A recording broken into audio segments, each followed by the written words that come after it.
Cinslərə görə yəli əvəzləyib. Orta cins. Мое, твое, наши, ваши. Bu yəli əvəzindən sonra isim orta cinsdə olmalıdır.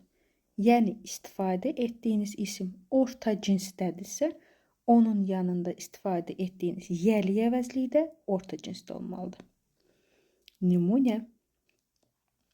Bu mənim yerimdir.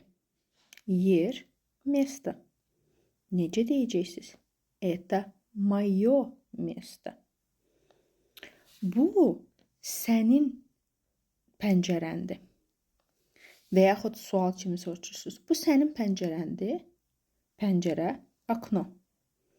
Это твое окно. Bu sizin binanızdır. Это ваше здание. Bina, здание. Bəs yaxşı, bu bizim tapşırığımızdır. Necə deyəcəksiniz? Şərh bölməsində yazın.